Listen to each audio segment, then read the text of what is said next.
Hello, and welcome to the Yearbooking Report podcast, an independent resource for yearbook advisors and staffs across America and beyond. I'm Scott Giese. Thanks for listening in. We're well into a school year now, so how are your pictures? We all know images are the number one element of any yearbook, elementary to college. But what kind of pictures are you taking and then displaying? In my 25 years in the field, I watched a lot of yearbook staffs take pictures, and in too many cases, it was either just snap, snap, snap, snap, snap, no real plan, or worse yet, kids would have their classmates pose for them. Oh yeah, you know what I mean, right? Young people know how to do those silly poses. Know the ones I mean? Yeah, people gawking for the camera. So I went to the TYR archives and found probably one of our best interviews with our friend Mike McLean. Mike is a longtime veteran freelance photographer from Dallas, Texas, who also does photo trainings across the country, in many cases connected with Jostens yearbooks. Instead of doing a fresh interview, I decided to stay with this one from the fall of 2022. Because first off, Mike did a terrific job of covering the photo basics, from tips for rookies to selecting lenses, good lighting, and a whole lot more. I suppose we can call this an evergreen interview because it would be good even 10 years from now in covering the basics of good photography. Now, we did a little light editing on this episode, but we also decided to keep some remarks in here from Mike about what he encountered after the onset of COVID with his photo work. Listen for his descriptions and then remember what we all went through back then, including some rather personal observations. Let's never ever forget those crazy times, or for some folks, unfortunately, tragic times. We have a lot to cover in this episode. So first off, let's meet Mike. And Mike, let's start from scratch, I suppose, for folks that may not, know you or know what you do. Let's start there. Tell us something about yourself. I know you're from Texas. I know you've been really busy lately. Tell us something about yourself, your background, what you do, and so on. Well, Scott, I will tell you that I first found my passion in photojournalism because of my high school yearbook program. So I was fortunate enough, I was a decent photographer, but I was fortunate enough to walk into my journalism room as a sophomore in high school. And I had a great yearbook teacher, and she really inspired the students. And it was her that first gave me the idea and the concept of taking your photography skills to the next level. Of course, I was a decent photographer even as a sophomore, but she explained to me that the difference between being a photographer and being a photojournalist is a photographer shoots, really pretty photos, but a photojournalist shoots photos that tell stories. And that that was the beginning of my passion and my career in photojournalism. So from high school, I went to college and I worked for my college newspaper. And then I started working for a large daily newspaper based here in Dallas, telling visual stories, the same thing that I'm speaking to young photographers about through my Jostens connections. And I really am passionate about shooting photos that tell stories.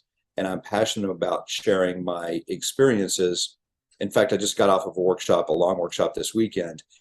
And one of the things I realized is that it's a perfect exchange of energies for me to work with young photographers, because I can experience and they bring enthusiasm and passion. It always reconnects me with my initial passion of when I got started in photography. And I still love it today. And I shoot assignments. I was shooting an assignment this morning.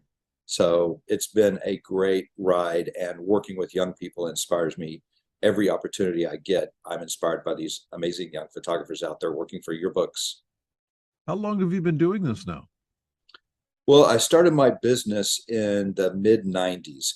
I had worked for the newspaper here in Dallas, which is which was a great newspaper. And I realized that as a photojournalist, I was spending a lot of time covering things I didn't necessarily like, which would be like plane crashes and hard news events. And I realized that I like working on small feature stories. And I like doing photo stories, and I like doing environmental portraits. So I left to kind of pursue my freelance career. So I've been working since then, completely freelance. And it wasn't at that point that I realized the internet was going to kind of take over how news is. Um, the news is being treated in a totally different way because the newspapers are not delivering the news anymore. So that was an important precursor to what's happened now. But the whole reason I left was just because I kind of lost my passion because I was spending too much time on, sort of human tragedy, which, can be depressing after a while. So I like my job now as a freelance photographer. I get to pick and choose the jobs I want to do. And I work now for large corporations. I do a lot of work and with advertising agencies and corporate communications. And when I'm not teaching for Jostens, which is I'm on the road a lot with Jostens, but I really love the work that I do, and it's it still is as much of a passion today as it was then when I started. Now, let me go back to the past of sorts. I mean, you sort of touched on it there a little bit back before you became a freelancer. I'm thinking of a friend of mine, an old friend of mine I haven't seen in years, actually. He was a sports photographer. That's all he did. He shot sports. He went to football games, he went to basketball games. And I suppose in the past, I've known photographers that were just news. All they shot was news. Now, in your prior time, before you're freelancing, are you saying that they just kind of sent you wherever, or were you able to kind of specialize there a little bit? Well, I was too young to really. I was a general assignments photographer, which that meant that I would cover 3 or 4 assignments a day, and sometimes I would shoot a sports game. But I was the youngest, most inexperienced photographer on a staff, which was a very prestigious newspaper. We had at the time I was a young photographer. I had 3 Pulitzer Prize winning photographers on staff, and I would just do general assignments, which would mean that I'd kind of get the ugly assignments, the sort of the assignments nobody else wanted. But I honed my skills there, and it just occurred to me that I wasn't happy shooting news, and I like shooting sports, but I wasn't really good at shooting sports. And that's when I came up with this idea of being a freelance photographer. And honestly, that's when I started working with Jostens, is that being a freelance photographer gave me more of an opportunity to work with some of the schools. And because of my connection with scholastic journalism, through the professional organizations like JEA and NSPA, people wanted me to come and work, at their workshops and to train other photographers on the photo skills that are essential for being a yearbook photographer. All right, so you were on a staff with 3 Pulitzer Prize winning photographers, and then there was you. Right. Well, there were altogether we had, and this tells you how the news business, the paper print business has evolved. We had 28 photographers, Ooh. and they were all really excellent photographers. And now a major daily newspaper here in Dallas might have 3 full-time photographers. So they're just covering what they need to. They don't have the opportunities like we did to work on really important projects. They're just covering news events, and they're doing very few big projects like I always liked to work on when I was a young photographer. So the idea of shooting photo stories is something that came from my news business, and now that's basically all a yearbook spread is basically a photo story. You're using your visuals to tell the student body in that book what that experience was like. So when I had the opportunity to work with young people, I always want to express to them that they're working on a yearbook. That's the way they see it, as they're doing a yearbook. But I always tell them that they're working on a historical document that will be around for a long time after they've, graduated from high school and after the football games are over. What remains is that historical record, called a yearbook. And a lot of young people don't have that opportunity to see that because they don't have that foresight like you or I would, because they're just younger. Wow, 28 to 3. I know newspapers have changed, but that's a stunning number. Yeah. That's incredible. 28 down to 3. Whoosh. Yeah, and the interesting thing to me is that my mentor, who was a staff photographer there, later became a National Geographic photographer, and he was on television the other day, and I watched his presentation, and it was very interesting. And I had a couple of my photo assistants that work with me watch him, and they responded in the same way that I responded to him as a kid, because he was this, at that time he was a recent college graduate, and he had this long blonde hair, and he was a super photojournalist, and I wanted to be exactly like him. So I understand the role that mentors play when photographers are just starting out. You almost need someone. You can go to school and study photojournalism, which is a good thing, but working with professionals in your area is sort of an untapped resource, because when you're learning photography via a textbook or with our photo curriculum, which about our photo curriculum, those are good resources, but it's not until a student can actually go out in the field and shoot photos that they really start to pick up additional knowledge. Sounds like an apprenticeship. Yeah, it's definitely an apprenticeship, and it's good to see it coming back after the pandemic, because for 2.5 years we did no workshops. I mean, I would teach workshops via a Zoom conference meeting like this, like we're having now, and it's one thing to talk about photography, like I was mentioning earlier, but being out with students again, working in the field. This past weekend, we covered 3 assignments. We covered a football game, we covered a volleyball game, and then we went out into the field, into a farmer's market. We shot some photos in a farmer's market, and that's where the knowledge of photography really gets strong. Because I would say one of the challenges with young people is they have this amazing amount of resource information on YouTube. You can learn how to use your camera, you can learn about all these cool photo techniques, which is good knowledge to have, but it's not until you really actually start shooting, actually going out in the field and meeting with people, meeting with real people and shooting photos with that camera, that your skills really start to take shape.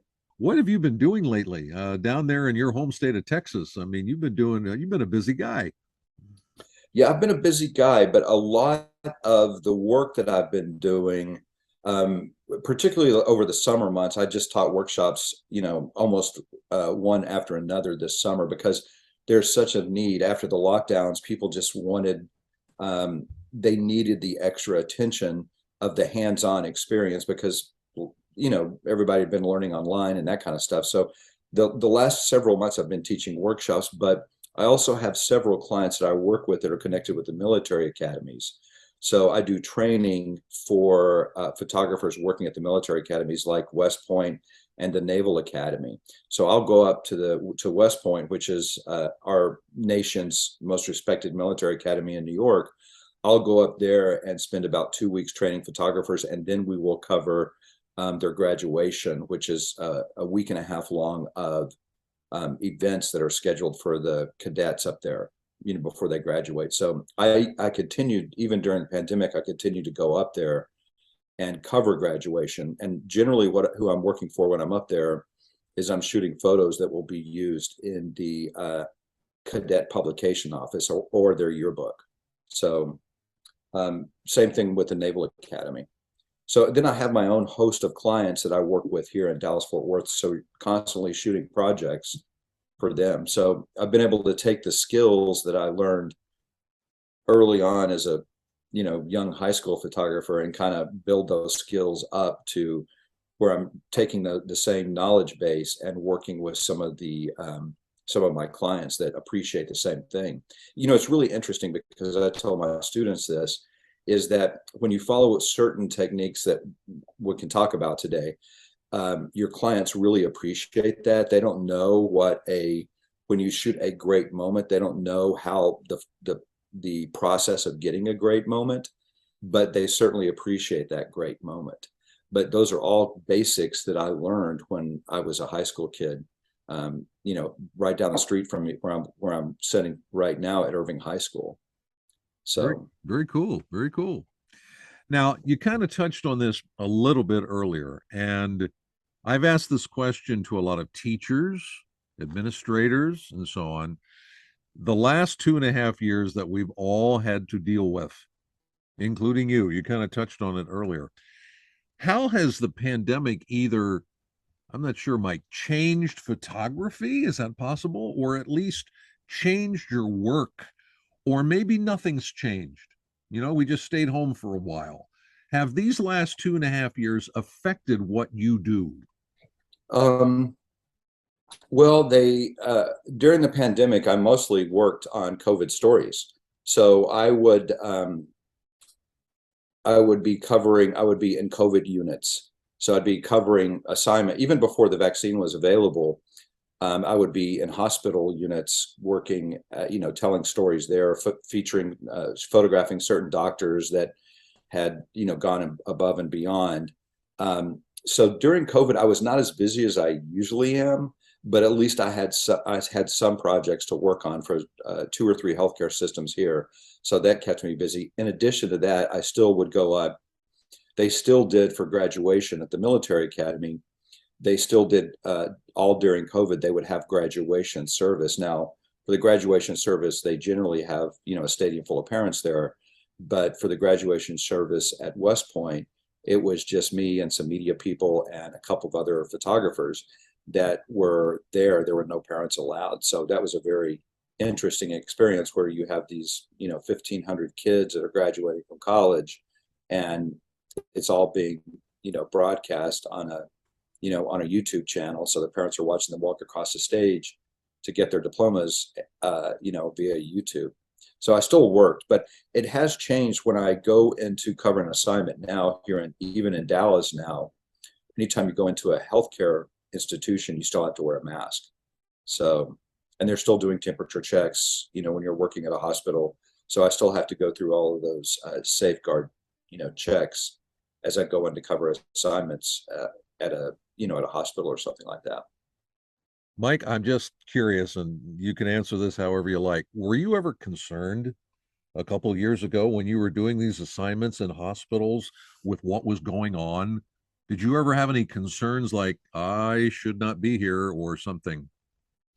Well, I did at some times, but I was working along with some of the best physicians that I really trusted that were coaching me on how to protect myself against COVID because I would be in literally ICU units. So for me, that would mean that I would go through a protocol check before I even entered the hospital, and I would meet with a physician representative that would tell me, okay, here's how you have to be masked up. I would be masked up, then I'd be wearing a face shield, and then I would go into the locker room once I got done with the ICU photography. My camera would be wrapped. Even my camera would be wrapped, so I look like basically I'd be wearing one of those surgical bunny suits, and my camera, I would be in rubber gloves. My camera would be wrapped up, and I trusted what the physicians were telling me. Not to, the simple things that we all know, not to touch our face and make sure that we, wash our hands carefully and those kind of things. And then I would immediately go from the COVID units into a locker room and take all that stuff off, so that I was leaving that at the COVID unit. So I never really worried about my own safety, and thankfully I never got sick from a COVID unit. You ever turn the camera on yourself while you were doing all that stuff? Um, I have a few behind the scene photos of me working at a hospital and those kind of things. A bunny suit. Okay, that's an interesting way to describe it. A bunny suit. All right. Yeah, it's like a biohazard type thing Yes. that you wear. It's almost like one of those painter guys, or how painters wear the white suits, and you're completely covered, and from head to toe, so that you're protected and you don't feel like. I mean, the only hard part is you have to trust your autofocus a lot because you oftentimes when you're shooting like that, you're wearing a shield and then you're wearing a mask. The mask would fog up and you're just kind of pointing the camera and hope that your autofocus is, capturing something because it's hard to see the viewfinder. So that was the biggest challenge there. And of course, in all of that stuff, you're really super hot. Yeah, I can imagine wearing all that stuff. Yeah.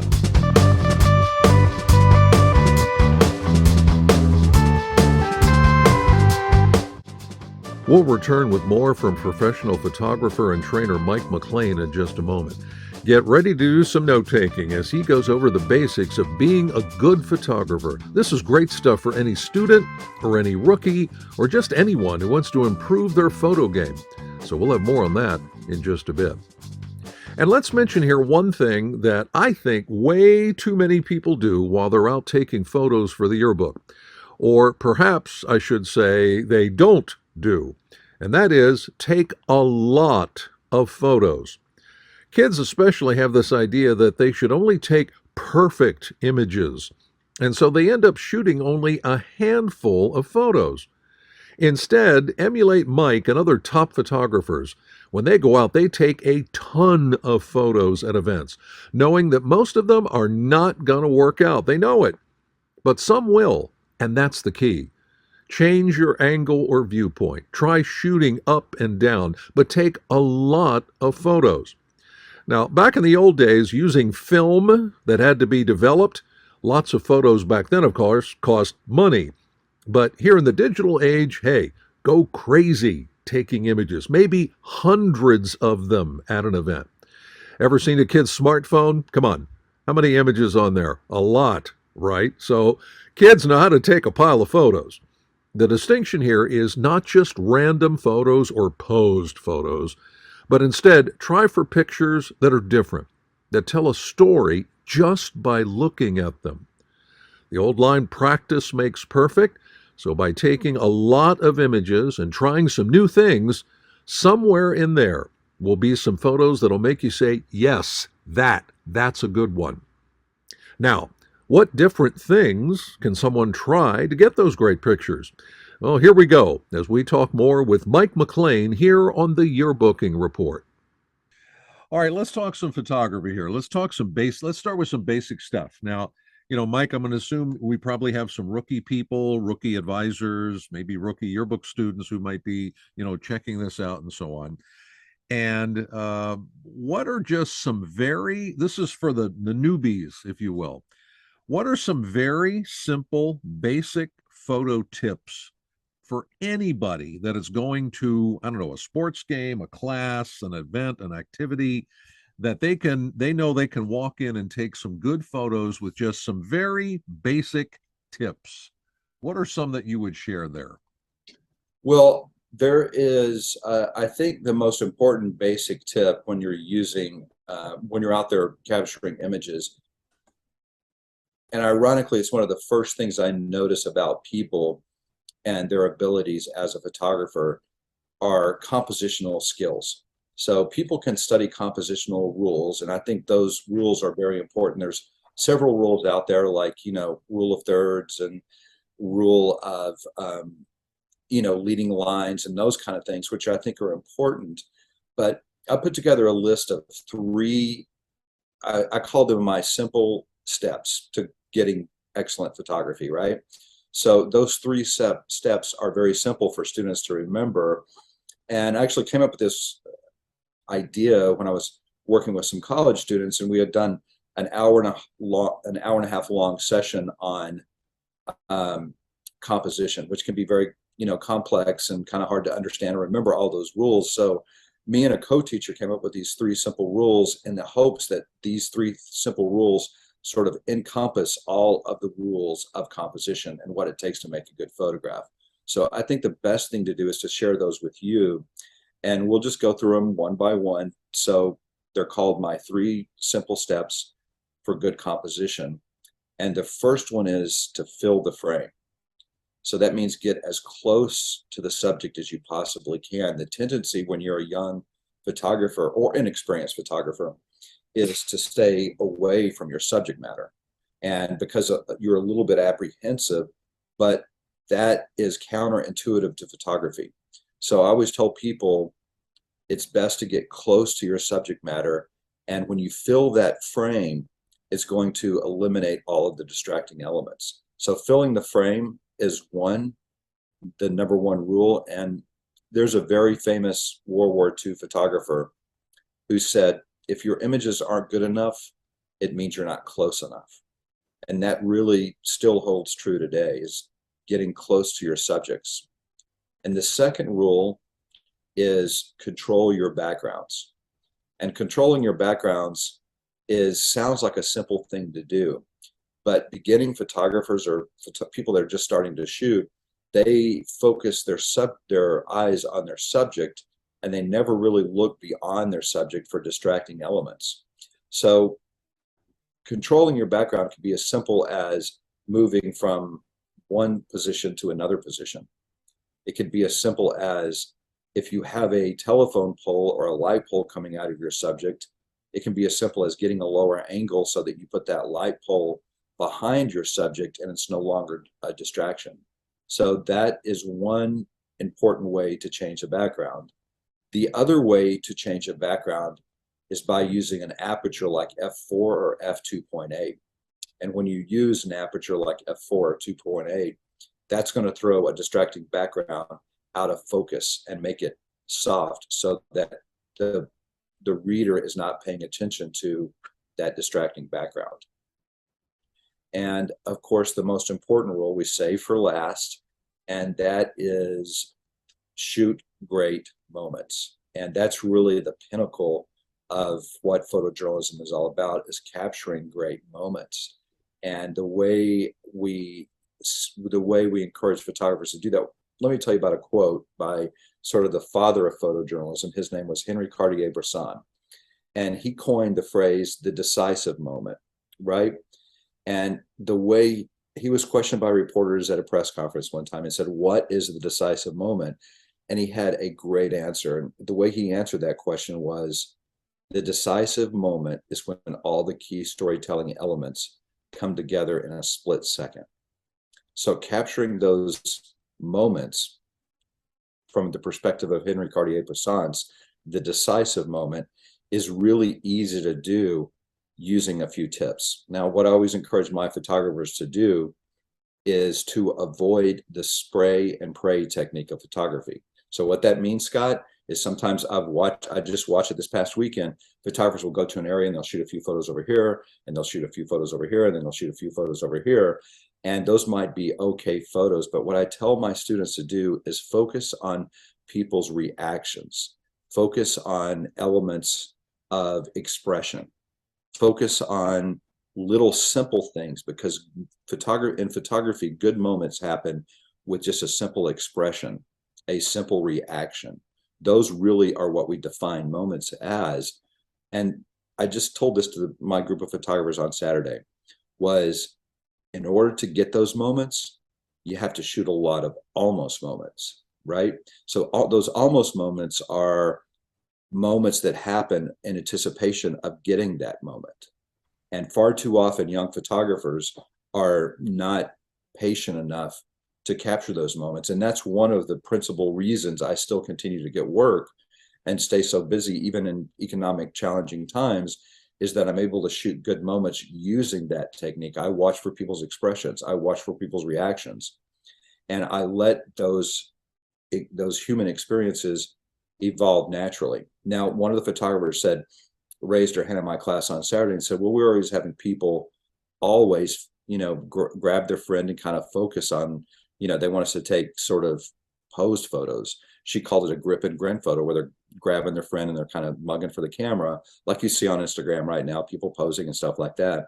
She says, what do you do about that? And my answer was, whenever somebody poses for me, I immediately give them a nonverbal communication, which is, I'm going to use this phone that I have used before on assignments. So as an example, if someone's posing for me and they're just mugging for the camera, I'll bring my camera down and immediately just kind of turn down. And that's a nonverbal communication that lets my subject know, hey, he's not interested in taking pose photos.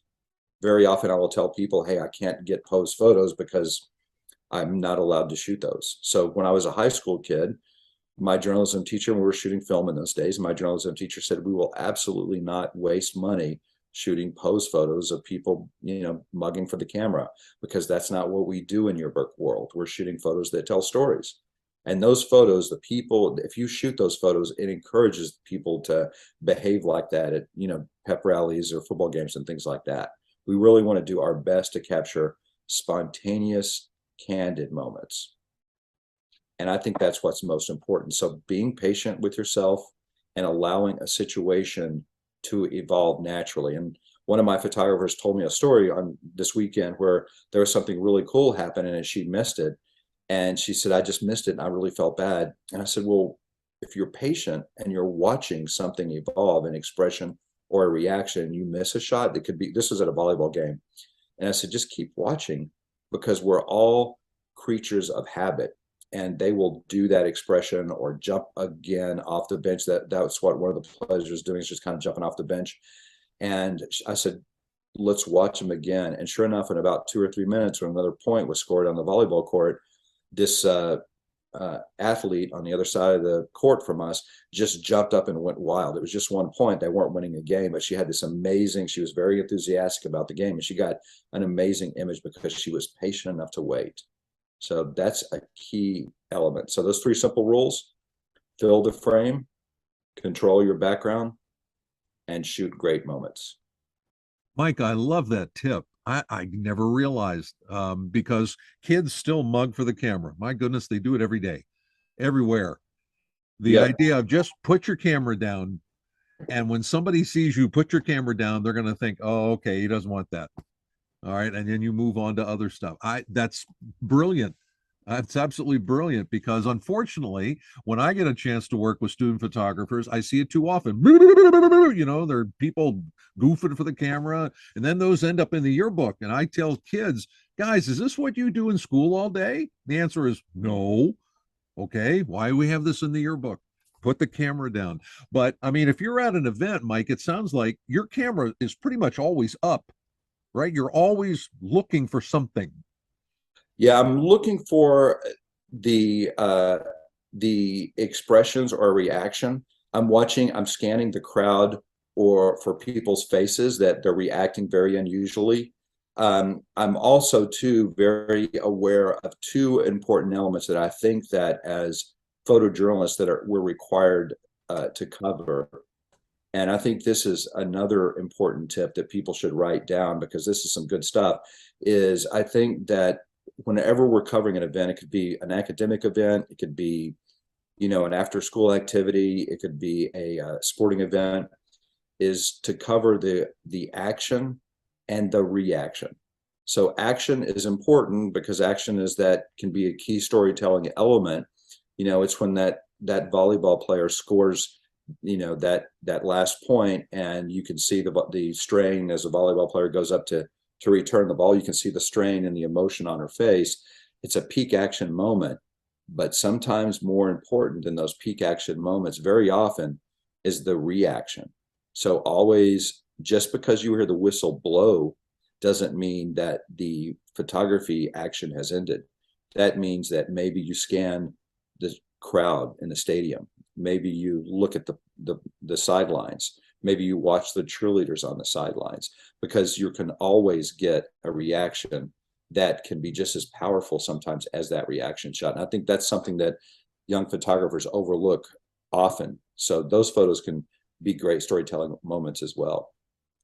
Mike, is it easy or hard to anticipate something while you're out there taking shots? I've told kids for years, try to anticipate what's going to happen at a sports game, because the running back's already run the ball 20 times. He's probably going to run it some more times. Go ahead, focus on him.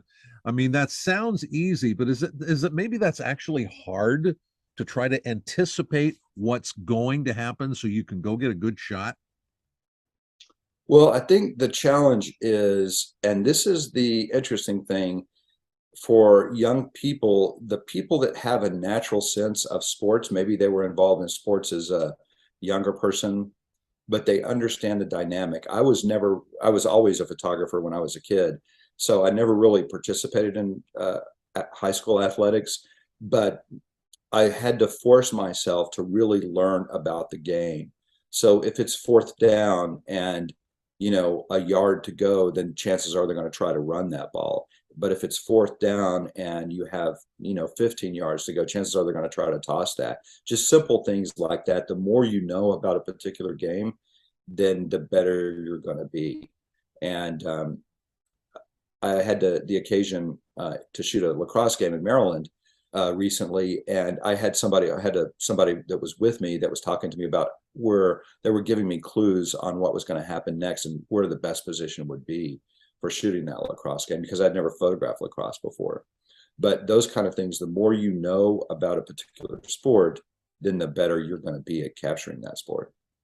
So if a student goes out to cover a sports game, an event, a newsy type thing, it's not enough to just show up. You really sort of, I'm not sure how you would do this in some cases, do some homework before you go to the event. I mean, it sounds like that's something that really any good photographer should do their homework. Yeah, do your homework. And also too, another tip that I give people when they're covering an event, and this is true for me, and I will I just recently had, I'll tell you a story about West Point, which is in New York, for my coverage there. One of the things I always tell my photographers to do, and by the way, I think one of the things that's different about me is I'm actually out covering assignments every day. And I think that's why people really have a listening ear for what I would say to them. But one of the things that the hard and fast rule of assignment coverage is to arrive early and stay late. So arriving early means getting there before, anybody else is there. And I do that for a couple of reasons. The number one reason I arrive early is it kind of gets me into a headspace where I'm thinking about the activity. I'm sort of like an actor would get into character. I arrive early so I can kind of scope out the place. I make sure that I have my bearings. I know where I know where to get water, and I know where the bathrooms are and things like that. So arriving early, that's important. But arriving early gives you an opportunity for so many more visual opportunities. So those visual opportunities, it could be maybe a football player taping up his ankle before they take the field. The other players are out practicing on the field, and maybe one football player is, all alone on the bench taping up his ankle. That kind of stuff, those kind of photos can be just as important. And staying late, you can get so many amazing images of the excited football players or football players that have lost the game and they're kind of feeling rejected. Those type photos are just really gold gold in your portfolio. That's the kind of stuff we look for as professionals as we're evaluating portfolios. That's the kind of stuff that we look for as photographers. Are those before moments or those after moments? And it might mean that you arrive 10 or 15 minutes early, or it might mean that you arrive an hour early. But I think that's so critical. So the story about West Point is, this past year I was covering graduation, and there's a photograph. The cadets walk up from their barracks to get their diploma to the stadium at West Point called Mikey Stadium. And I had always wanted to get this one photo. I had never done it before. So in the 8 years I've provided coverage up there, I had never got this photograph. I'd seen it before, but I'd never gotten it. And it was a photograph of these cadets walking across this bridge from the lake that is behind the stadium. There's this really sort of a Gothic looking, stone bridge that all the cadets walk across. And so I had set my mind to get that shot this time. And I was working with a video guy, just me and a video guy. And I had messaged him that morning and said, hey, look, there's fog rolling into the Hudson River Valley. And I think we should get there early so that we can get a shot of those cadets walking across the bridge. And he said, let's go. So we got there. It was 2 hours earlier than we really need to be there. Right. So we got into position, and off in the distance, this beautiful fog was sort of like out of a movie. Right. And it was very cinematic experience. And just talking about it now kind of gives me a chill up my spine. But these cadets, you could hear their boots, as they were walking on the pavement up to this bridge. You couldn't see them. And once they got into the light, and once they started crossing the bridge, you could see their faces. And it was a very, amazing moment. My video guy, who's a college graduate, just a recent college graduate, he was like, oh my God, this looks like a scene out of a movie. And all of that, we got that shot, and I posted that shot on my social media, and I had people contact me from all these news bureaus telling me, oh my God, that's the best picture ever. And it's really not a hard photo to get because, like I said, it happens every year. But it's very unusual for fog to be in the Hudson River Valley in May, right? So that's what made the photo unusual for the readers, to see these cadets walking across that bridge in the summertime and this fog behind them. And that's what made the photo interesting and worth every bit of that 2-hour arrival early time, right? So yeah, we had to sit around, but we're sitting around after we get that shot, and I'm flipping through my camera. I was so excited.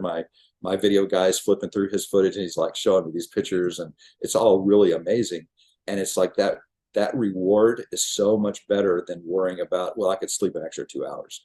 Why sleep an extra 2 hours when you can have a photo that I know is going to be one of my favorite photos for the rest of my life, right? So sometimes getting there early can be the difference between an ordinary photographer and an extraordinary photographer.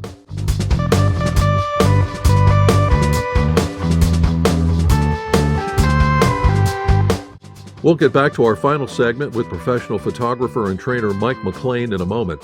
And we'll tackle some items that perhaps get overlooked by many yearbook stabs. What about proper lighting and how to get it? What about the right lenses for your SLR cameras in certain situations? And what about taking smartphone pictures? Yes, more great tips with Mike in just a bit. Now, have you ever said we have enough photos? Well, hopefully the answer is no, because you can never have enough photos. One problem I saw too often in the past, and it still happens, is, gee, we don't have many photos on, pick a subject. And then you're stuck when you're making your pages. Once again, have your photographers take a pile of images when they're covering something. But what about pictures from others? Think about it. Everybody, I think, has a smartphone in their pocket or their purse, and everybody likes taking photos. That means your school has an army of photographers out there. So let's use them, especially for events or classes or places that your group and you just can't get to. Talk to your yearbook company or representative for any tools they have that you can use to easily get images from others. Probably a website link connected to your online yearbook creation website. Set that up and then start promoting that frequently to your audience. Going on the school field trip to some location? Please take some photos and upload them to us. Going to that away sports game tonight? Take your photo. We'd love to have your pictures. If you end up using them, give credit to that photographer. Maybe have a monthly school photo contest with some small prizes for the best images. Now be sure to have some limits so that the same kid doesn't end up winning every month. Never allow your group to be short on photos when so many people are out there taking images probably every single day. And then, of course, try for good photos. Tell folks to save the silly poses and the selfies. Don't want those. Instead, try taking different kinds of images. Maybe even create a staff how-to video on what images you're looking for, then share that link with others to watch. One of your students can become the teacher for this video that students might be more apt to watch than coming from an adult. Now, how about some more advice from a real pro? All right, let's get back to our friend Mike McLean here on the Yearbooking Report.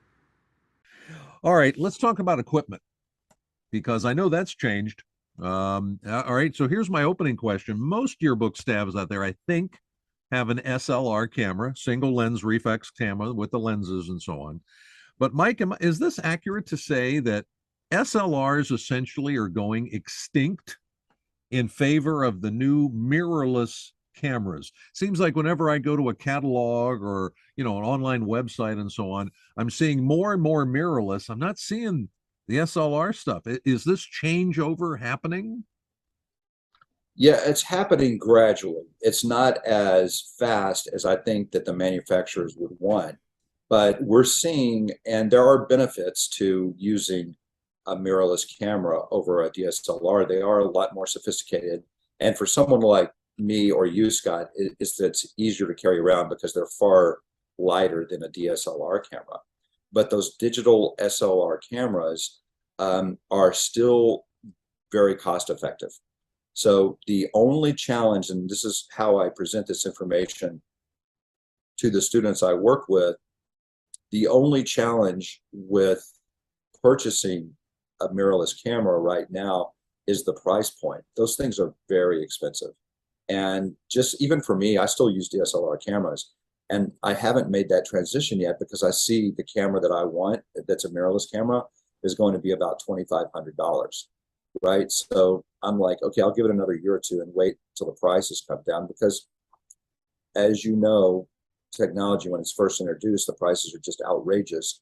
And after a year or two or three, the prices start coming down.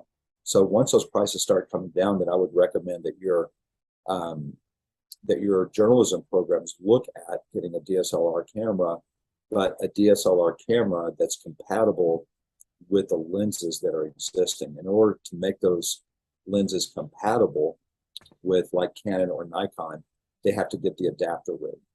But I think that adapter ring is about a $200 purchase item. But once you do that, then that adapter ring can be a benefit because you're able to use existing lenses. And I think in the game of photojournalism, it's really about the lenses. So if you have a good set of lenses for your yearbook or your publication now, just waiting a couple of years and then making that purchase of a mirrorless camera and go ahead and throw into the kit that adapter so that you can use your current lenses with your mirrorless camera. But yeah, I think it's something that's coming and I'm excited about it. I've used the mirrorless cameras and I like them a lot. But right now, for most of the schools that don't have a big budget, and let's face it, Scott, most of the schools we work with don't have big budgets. A few of the schools I work with have really big budgets, but most of the schools, even the schools with larger budgets, are still using the digital single lens reflex cameras. All right, Mike, let me make sure I'm understanding this because I think I'm learning something here. If I've got a DSLR camera with lenses, and at some point in the future I get a mirrorless camera, I can't just take the lenses from the DSLR and plop it on the mirrorless camera and off I go. It's not that simple.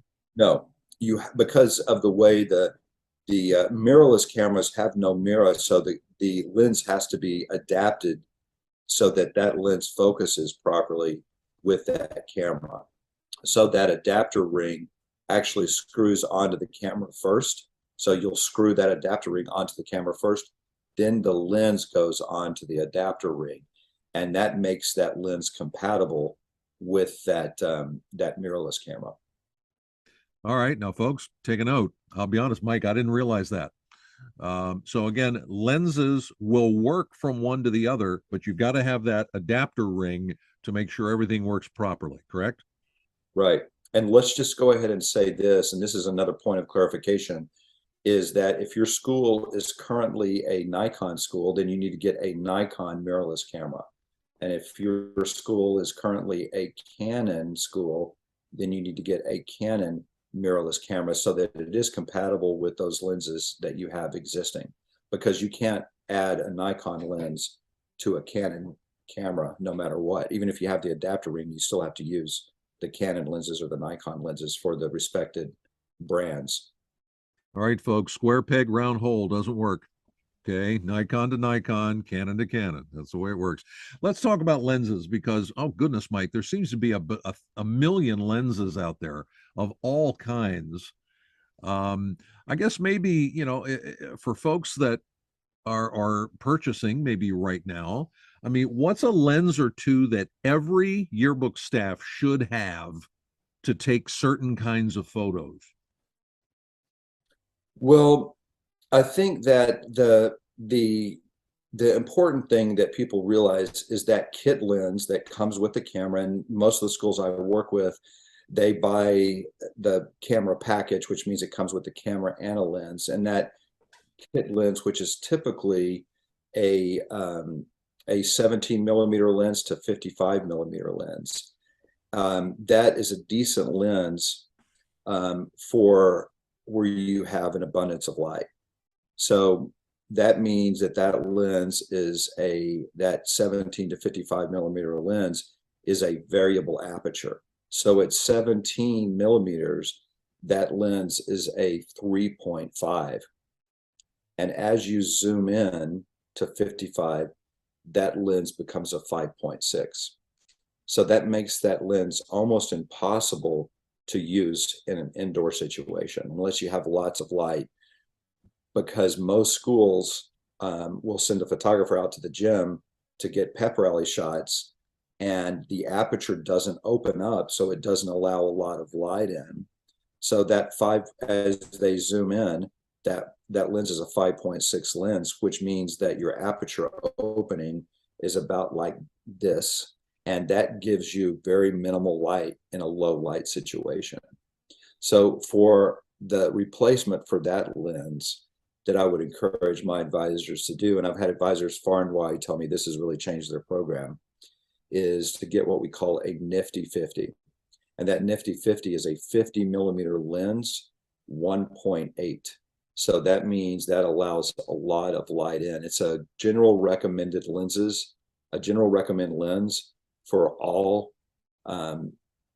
student publications, because you can use that lens to cover activities in the gym, and you can use that lens to shoot portraits.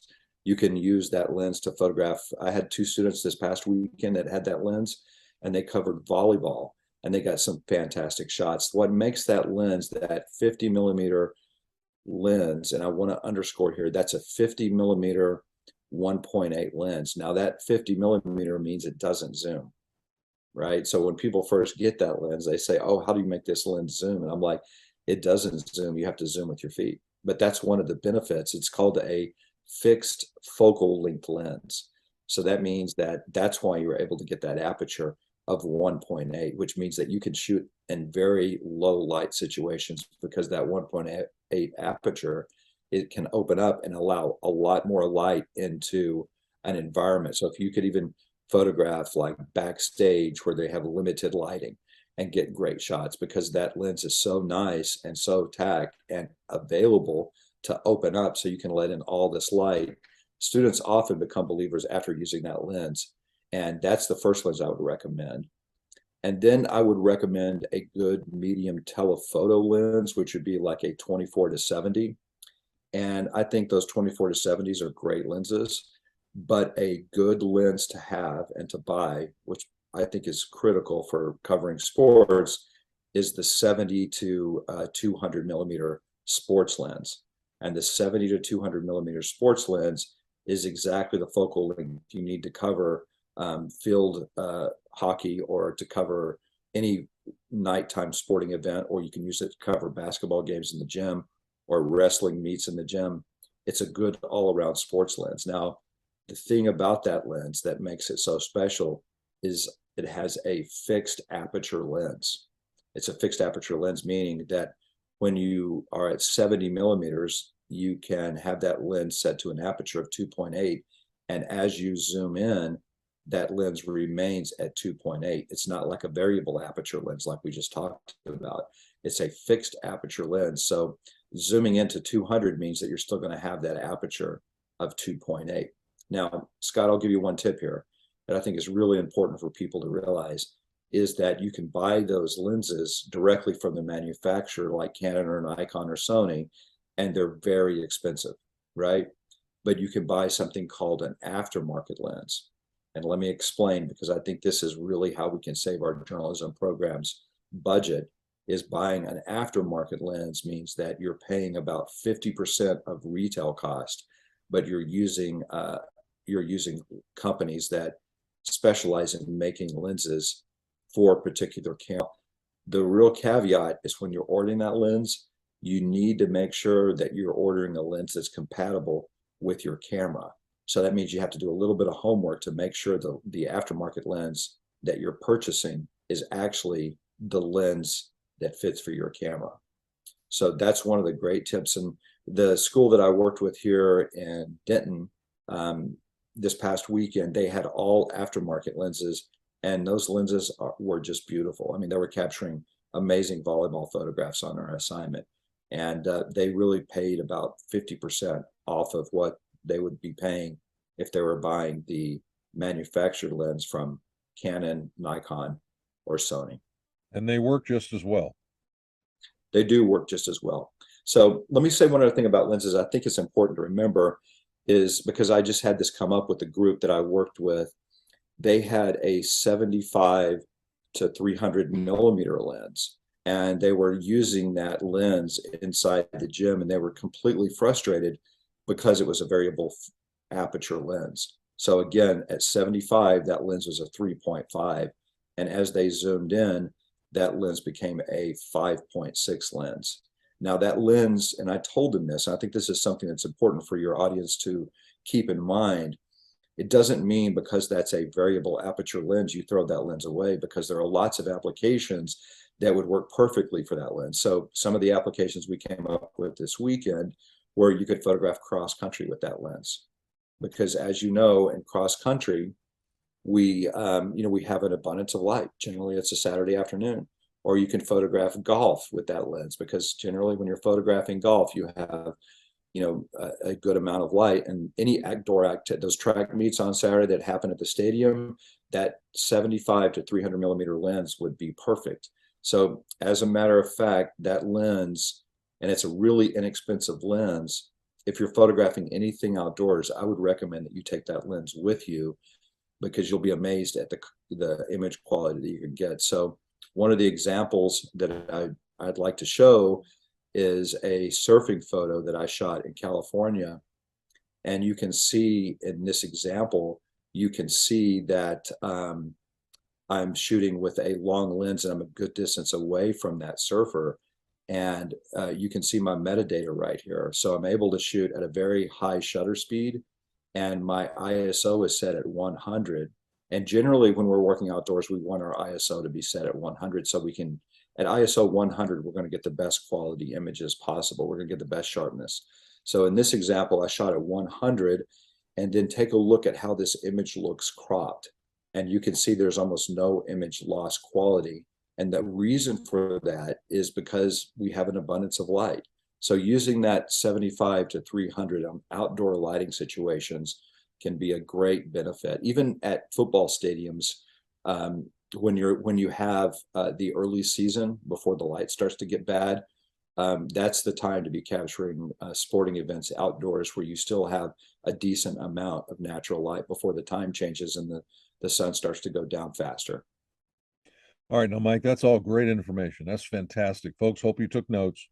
But Mike, I know we have somebody, their head is swimming right now with 75 and all the terms and all the stuff, but they have a smartphone in their pocket.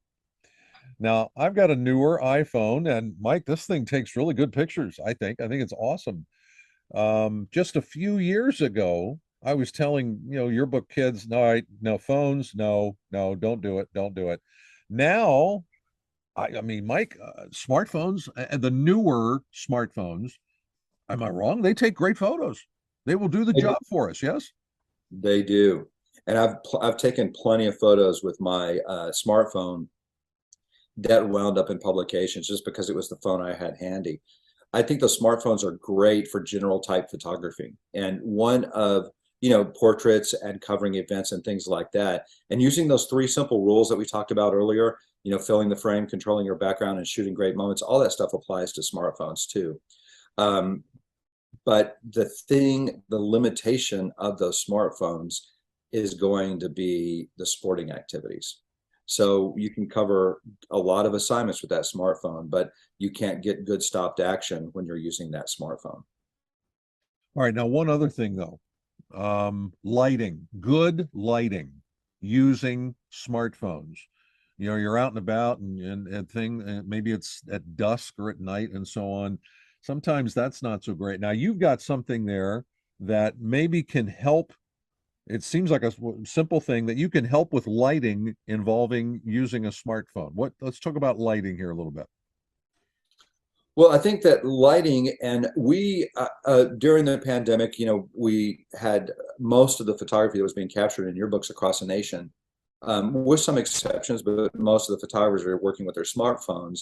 Is that we kind of came up with this technique of how to improve portraits, environmental portraits, using your DSLR camera or smartphone, because this simple technique applies to both. I'm just going to reach over here and grab it. Scott, this is called a reflector. And these are little items that this is actually mine that I keep in my the back pocket of my camera bag. And it's just simple. And what it does is it allows you to add, there's a gold side, which looks like this, and then a silver side, and it pops open. So I'm going to pop it open now. So you can get different sizes, but it's not that big, and it's super lightweight. That is used to kind of give your photography, your portraits, a little bit of a fill light. And the reason I like this, and I like to encourage my students to try this, is that you can actually see the impact that this reflector is having on your subject, right? So it's a continuous light. Sometimes this past weekend, they were photographing their Rockettes, which were their drill team, and they were doing several portraits, and they were using this. And sometimes they have to find the light, but you can see it can find light really simply. It takes a little bit of time, but you can find light and you can add a punch of light. So here are some examples that I think are important for people to see the impact. So in this one photo, you see a student that's a baseball player, and you can see the light is coming primarily from behind the subject. And you can see that because you can see the highlights on the side of his face and on his ears. And he would be, under normal conditions, because a photographer would be shooting directly into the sun, under normal conditions, this student would be completely underexposed or dark. But because we added this reflector, and you can see the impact the reflector is having, we were able to get a little bit of fill light to the subject, and it made this photograph, it went from ordinary to an extraordinary portrait. So there are lots of applications. I generally tell students the best way to use a reflector is to modify the light that you're working in. So as long as you have a little bit, you can even use these indoors. If you have a little bit of natural light, or perhaps it's a fluorescent light, you want to take that fluorescent light portrait so that it looks better, then you can use this reflector. The other important tool that I would recommend students try out, which has been invaluable to me, in direct sun, and it's called a translucent disc. And you can see a translucent disc is a silk-like fabric, so it's a white translucent disc. And this is perfect for working in what we call spotty sunlight, where you're having to block the light that's coming through trees. It can really soften the light that's coming from overhead, because everybody knows that light that's coming from overhead can give you dark shadows under your eyes and white noses. And if you're doing portraits, these tools are invaluable to you, and they're relatively inexpensive to buy. So the most often asked question I get from my students is, which side do I use, gold or silver? And I always say, some people are going to look better with silver, and some people are going to look better with gold. It's up for you to decide. So every skin tone is going to be a little bit different, right? So you want to try out the gold with your subject, and if the gold makes them look too yellow, then you want to flip the disc over so that you're able to use the silver. So these reflectors have been a big hit, because you can do amazing portraits even with your cell phone. It's pretty amazing what a reflector can do in terms of getting good portraits, particularly for some of the schools that we're working with, where they have to grab those portraits in a very quick manner. And even what we were calling now sportraits, where you're photographing, sports athletes. You're having to grab a quick portrait there. You can have one of these in your backpack, and you can be working with another student, or just ask a friend to hold the reflector for you. And you can get really amazing shots. The one key, though, that I tell people is you have to be very careful about holding that reflector. If you're holding the reflector underneath somebody like this, then you're going to, if you're holding it underneath a person's chin, you're going to get really scary lighting. The best place to hold the reflector is just to the side and slightly lower. So almost like this from your subject. So a little bit to the side and like this, not like this. So people would be getting that really sort of horror, spooky light, unless that's the effect you're going for. But you generally don't want to light portraits where the light's coming from beneath them. Now, folks, it's interesting. Mike and I are doing this via Zoom, and he is maneuvering this thing where he is. And Mike, I really see the difference. I mean, it's huge. I'm just curious, for folks that don't have a photo shop maybe near them, where do you get that stuff? Where can you order that? Well, I would recommend, I make no money from these people. I have to say this first before I give you a link, and I'll let you use this link, but there's a place local in Dallas-Fort Worth called Cowboy Studios. And this one right here, actually, it was I bought these all summer long because I traveled with them. But at the beginning of the summer, their original price was $9 for this size, which is a pretty good size. And it's not too big that it still fits in the back pocket of my camera bag. or you can buy it, just search reflectors on Amazon and find them there. The reflectors in conjunction with the translucent disc can have a huge impact, particularly for those photos that are going to be played bigger in a yearbook. They can really set your yearbook photography apart. And trust me on this, is that that's what the largest schools that are winning the awards are doing, is they're taking every step they can to set their photos apart from the other photos that are being shot. And one of those steps is to get a good reflector to take with you on location. Folks, that could be the best $9 of yearbook money you ever spend. So get that thing, guys. It's great. That's either of them. That's really amazing. Mike, I tell you what, we're out of time. So much great information. The apprenticeship idea, which, yeah, that makes perfect sense. All right, have a yearbook apprentice. And Mike, I suppose on a yearbook staff, let's say you have a high school senior and here comes a freshman, let the freshman be your apprentice and teach that kid, right? Yeah. I think that's really important. That's one of the things that we train our photographers to do, is to be good mentors, because when I was a sophomore, I was mentored by a senior photographer. And that is the best way for students to learn, is when they're learning from other students. And that's really what the most effective yearbook in the country, that's what the yearbooks in the country are doing, is they're really the right, let's face it, the yearbook advisors are really crazy busy with so many other things going on, but you put seniors in charge of mentoring those younger photographers and you let them do that work. So it takes that effort off the advisor's plate, and the students can learn a lot more from a peer than they can, from an advisor. And I think that is a really good tip, Scott. That's a perfect tip to end this. Absolutely perfect. Mike, I really appreciate you taking time to be with us, and thank you very much. Thank you, Scott.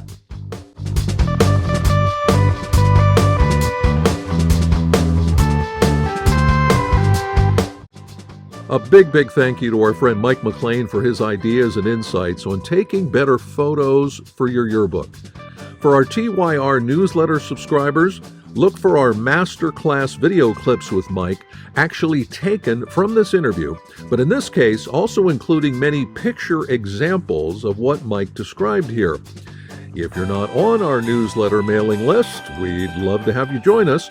Just go to our website, www.yearbookingreport.com, and click on the newsletter tab there. At the top of the next window, you can then easily sign up for either of our TYR newsletters. One is especially for high school and college, the other especially for middle school and elementary advisors. Usually the same basic material for both, but written for each particular audience. Once again, that's www.yearbookingreport.com and click on the newsletter tab. Also, while you're there, look for the masterclass section of the website where you can see these different instructional video clips from all of our past TYR podcast guests. Thanks again for listening to the Yearbooking Report podcast. I'm Scott Giese. We'll see you next time.